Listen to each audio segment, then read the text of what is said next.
Hierarchy. Since time immemorial, man has set an order to the aspects of life, from the noblest king to his lowest pawn. Even in ecology, this concept has its place, ranking from individual to population to community to ecosystem to biome and finally to biosphere. But the question we ask is, what defines one population from another population? In 1970, population ecologist Richard Levins of Harvard University coined the term metapopulation. Just as a population is defined as a group of interacting individuals of the same species occupying a given habitat, a metapopulation is a collection of local populations interacting within the larger area or region. But how do the dynamics of these collective local populations differ from the dynamics of a single continuous population? The answer lies in the degree of which the local populations are interconnected. Metapopulation does not only take into account the birth and death of organisms, but the immigration and emigration of organisms between populations. So what defines a metapopulation from a population? How can one tell whether a group is simply a spread population or a true metapopulation? The answer lies in the northern country of Finland. The very good thing about being a researcher is to have the opportunity to be exploring new things and trying to push our understanding of the world around us further. I find it fascinating. Dr. Ika Hansky of University of Helsinki, a leading ecologist in the area of metapopulation biology, has suggested that there are 4 conditions that define the difference between a population and a metapopulation. 1. The suitable habitat occurs in discrete patches that may be occupied by local breeding populations. 2. Even the largest populations have a substantial risk of extinction. 3. Habitat patches must not be too isolated to prevent recolonization after local extinction. And 4. The dynamics of the local populations are not synchronized.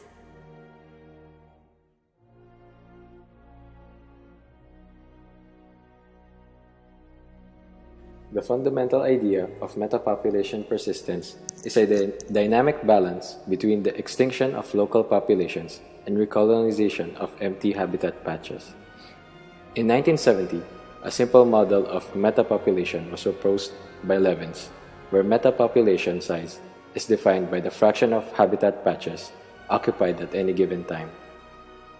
Each subpopulation occupying a habitat patch has a probability of going extinct within a given time interval. Therefore, if P is the fraction of patches that is occupied during the time interval, the rate at which subpopulations will go extinct is defined as such. The rate of colonization of empty patches depends on the fraction of empty patches available for colonization and the fraction of occupied patches providing colonists, multiplied by the probability of colonization, a constant that reflects the rate of movement of individuals between habitat patches. The change in metapopulation, defined as the fraction of habitat patches occupied by local populations through time, can therefore be defined as a difference between the rates of colonization and extinction. For any given of E and M, the rates of extinction and colonization can be plotted as a function of the proportion of habitat patches occupied. The extinction rates increases linearly with P, and the colonization rate forms a convex curve, initially increasing with the proportion of patches occupied and then declining as the proportion approaches 1. The value where the lines cross represents the equilibrium value. E and C are equal and metapopulation growth rate is 0. When the fraction of patches occupied is below the equilibrium, the rate of colonization exceeds the rate of extinction and the number of occupied habitat patches increases. Conversely, if the value exceeds equilibrium, the rate of extinction exceeds the rate of colonization and the size of the metapopulation declines. The equilibrium value of P is a function of the probabilities of extinction and colonization. The Levin's model makes several assumptions. First, it assumes that all patches are equal in size and quality as habitat. Second, it assumes that each patch contributes equally to the pool of emigrants and that these emigrants have an equal probability of colonizing any of the vacant habitat patches. Lastly, it assumes that the probability of extinction of any local population is independent of all other populations. On the contrary, simple models of metapopulation dynamics, which assume that all habitat patches are the same in size and quality. In reality, habitat patches differ in these two factors. The ability of individuals to disperse between habitat patches is directly related to their spatial arrangement on the landscape, namely, their degree of isolation. Experts Kindvall and Allen, all the way from Swedish University of Agricultural Science, focused their studies on exactly this matter. We concentrated our studies on the importance of the location and size of habitat patches on metapopulation dynamics. Our main study was on the bush cricket, Metapopulation bicolor, in the Vomb Valley of Sweden. We surveyed the metapopulations of this species in the years 1986, 1989, and 1990. The bush cricket, a medium-sized, flightless catadid, thrives in grass and heathland patches of different sizes and isolation within a landscape dominated by pine forest. In the duration of the study, the proportion of available patches occupied differed between 72% and 79%. We noticed that patterns of occupancy were directly related to the characteristics of habitat patches. We saw that 18 patches were colonized in the duration of the study. It was evident that these patches were less isolated than patches that were not colonized. This study of the bush cricket shows that the chance of colonization decreases dramatically when the interpatch distance exceeds 100 meters. Colonized and uncolonized patches did not differ significantly with respect to patch size, but patch size indeed influenced the probability of extinction. From 1986 to 1990, 18 local populations became extinct. 6 populations were extinct due to anthropological factors, while the other 12 populations showed no distinct changes in habitat. What differed, however, was the size of these 12 patches. They were significantly smaller than the others. Apparently, the risk of local extinction increases with decreasing patch size. This extinction was not connected to patch isolation. An indirect relationship is evident between the patch size and the persistence of local populations of the bush cricket. It was also evident that there was a positive relationship between patch size and local population size. C.D. Thomas and T.M. Jones from the Imperial College in England, on the other hand, focused their studies on the interaction between patch area and isolation. They examined the patterns of extinction and colonization of patches of grassland habitat located in the north and south downs of southern England by the skipper butterfly, Hesperia coma. We noticed a decline of local extinction with increasing patch area and increase with isolation. Also, the probability of colonization increased with patch area and decreased with isolation from other local populations. Increasing patch size could possibly influence as well the persistence of local populations by increasing the potential for environmental heterogeneity. Studies show that larger patch sizes have greater potentials to be spatially more heterogeneous than smaller patches. Smaller areas like this will definitely lack suitable habitat types compared to larger habitats like this. When environmental conditions fluctuate, essential resources such as food and habitat may disappear from smaller patches temporarily or even permanently. In larger areas, favorable conditions have a higher probability of remaining within the patch. This idea supports the prediction that increasing area reduces risk of extinction by supporting greater habitat heterogeneity. Kindval tackled this topic yet again in his studies regarding bush crickets. The habitat requirements of the bush cricket are known to change in relation to weather condition. Wet conditions have negative effect on the bush cricket, while seasons of drought are beneficial. Populations inhabiting habitat patches that support different vegetation types exhibit less fluctuation in population densities and a lower chance of local extinction than did population inhabiting more homogeneous patches.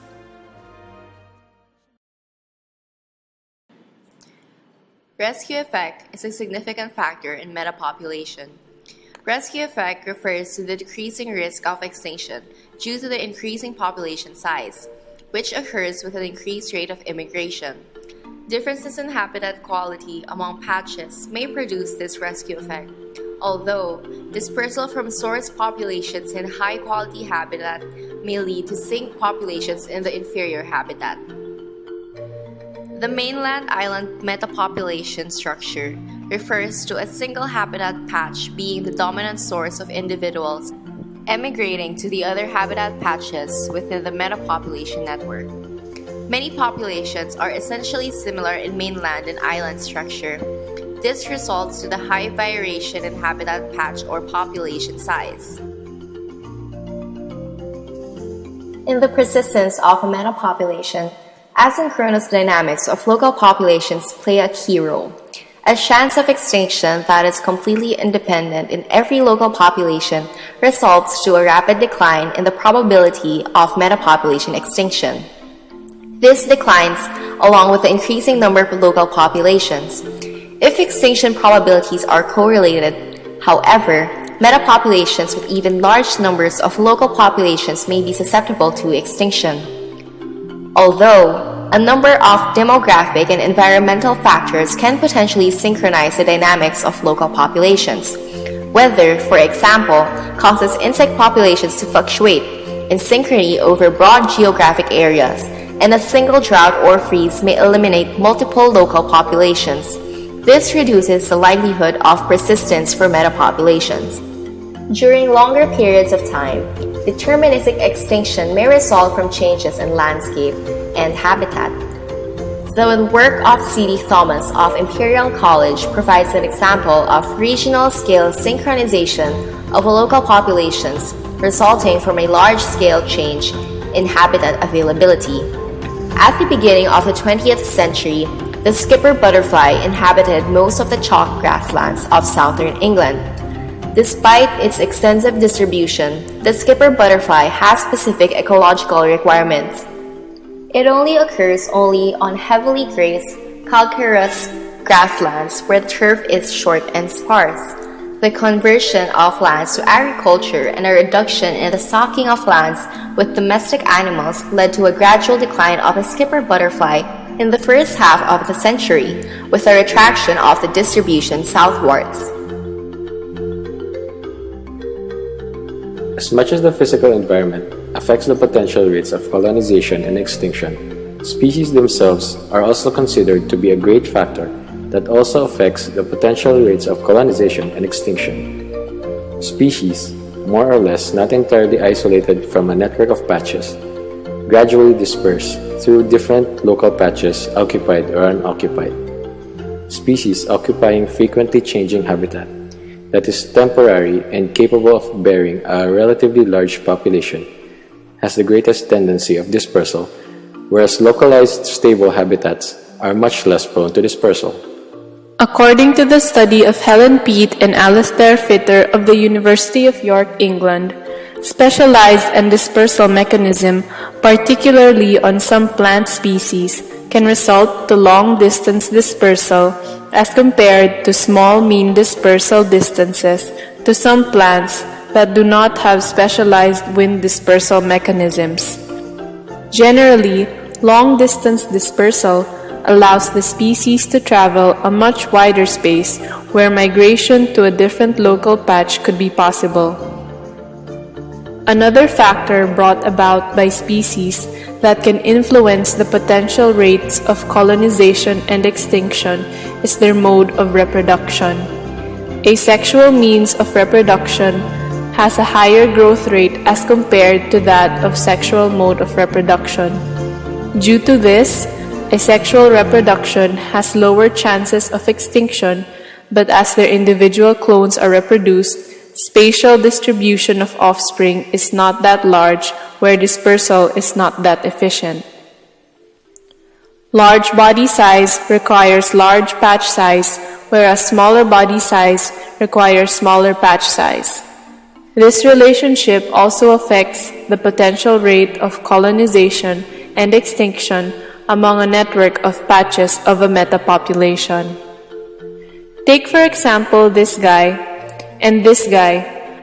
Assuming they separately live on a patch with equal size, only few of these species can be accommodated by the patch, and several of these species, on the other hand, can be accommodated on a patch with the same size. Lower population density, computed by the total number of individuals per unit area, has higher rates of extinction as compared to those that has high population density. But that is not the only case. In most endotherms, mass-specific metabolic rate increases as body size decreases. The smaller animal has a very high mass-specific metabolic rate as compared to the large animal. As a result, the smaller animal has more frequent starvation cycles and is more prone to random environmental changes, like factors including food and physiological events. Lastly, temperature regulation can also affect the potential rates of colonization and extinction, especially on endotherms and ectotherms. Endotherms can easily regulate their own body temperature, where their chance of extinction is relatively low in spite of the stochasticity of their environment. On the other hand, ectotherms, mostly insects, which rely on environmental temperature for their own body temperature, are more sensitive to a slight change on their environment's temperature and thus susceptible to extinction. To sum it all up, species differ in their potential rates of colonization and extinction due to different factors that manifest in these species, namely their high fecundity, their mode of reproduction, population density, and mass-specific metabolic rate focused on the body size of the species, and their regulation of their body temperature in relation with the physical environment. Overall, population and population dynamics are best approached using a hierarchical framework that shows the progression from the most basic unit of population to the most diverse one. A very important element for this kind of approach when studying population is the space, more specifically, the spatial aggregation, which greatly contributes to the demographical, geographical, and distributive properties of a population. First, the most basic unit in studying population is the local population, where only a single habitat occupied by the same species that shows the demographical properties of a population is considered. This spatial unit tackles the birth and death concept of population as well as emigration and immigration confined on a single local population. Second is the metapopulation. Different local populations, not too isolated with each other, and exhibits dispersion to colonize or replace empty habitat patches are considered, which shows the movement or dispersion of local populations from one patch to another due to different ecological factors. Third is the subspecies, collection of metapopulations isolated ranging from small distances up to geographic regions that are linked together by divergence in natural selection. Evolutionary properties of population is now considered in this spatial aggregation. The genes expressed in these subspecies may be fully or partially maintained through time. Lastly, the largest spatial aggregate that describes the concept of population is the species. The geographical distribution property of population is addressed by the species level. Studying metapopulations is crucial to the conservation of threatened species in our biosphere. Specifically, tropical regions of our Earth possess an abundance of these species. Scientists, researchers, and ecologists have devised various methods in protecting the endangered organisms, and the most promising one to the date was done by Stephen Gregory and his colleagues on the orangutans of Sabah, Malaysia, and Borneo. The Pongo pygmaeus morio, or simply known as the orangutan, is a threatened species in Sabah, Malaysia, and Borneo. As a low fecundity, long-lived, forest-dependent species, the orangutan is susceptible to the negative effect of habitat fragmentation. This specific forest-dependent primate could possibly be the umbrella species for other forest-dependent animals. Gregory and his colleagues proposed to connect habitat fragments.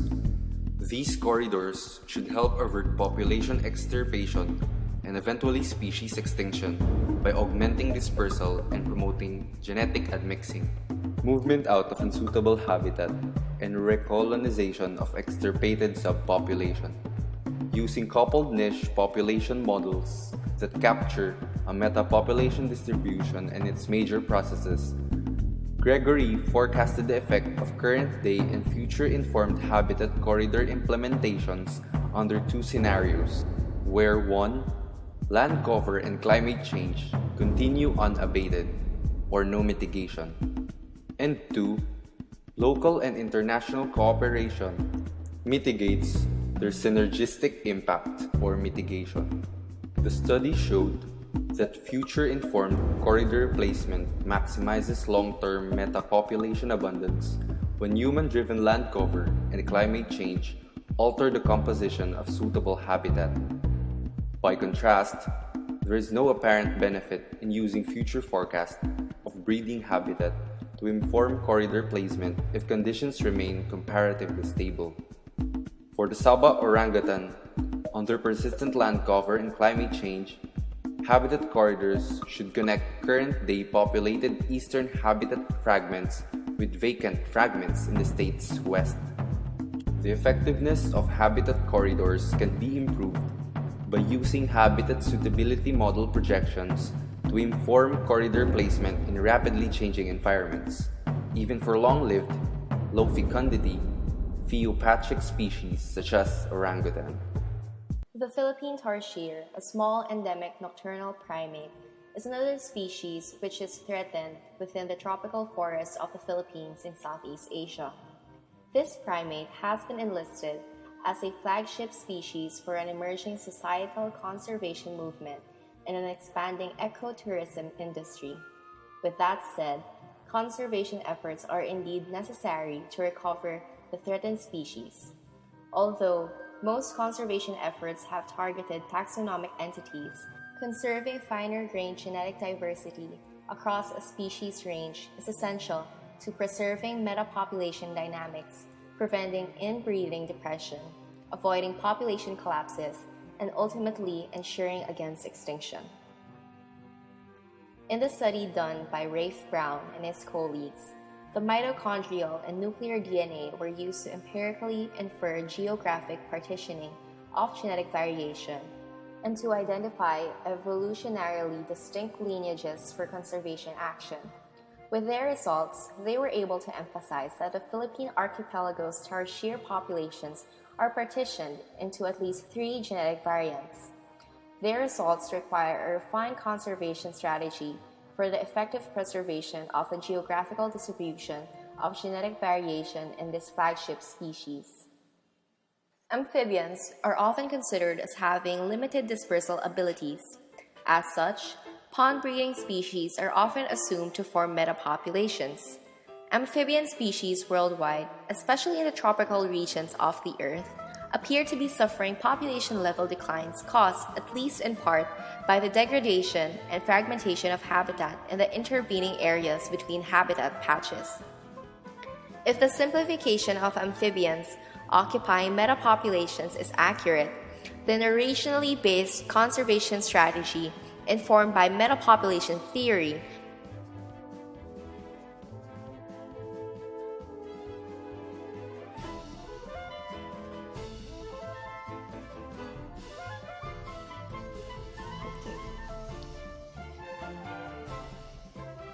is a powerful tool to estimate the isolation and extinction risk of ponds or populations.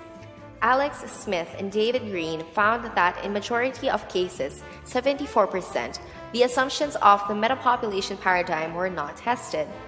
Breeding patch isolation via limited dispersal and/or strong site fidelity was the most frequently implicated or tested metapopulation condition. However, they found strong evidence that amphibian dispersal is not as uniformly limited as often thought.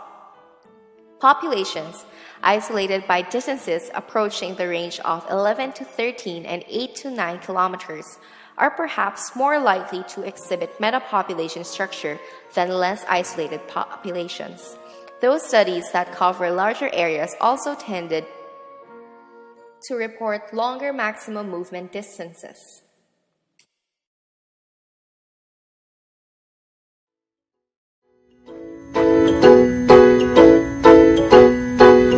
Bawat bata may tanong, Ba't ganito? Ba't ganon? hayaang buksan ang isipan. Sa science o agham, tayo na sa siniskwela. Tuklasin natin ang sinet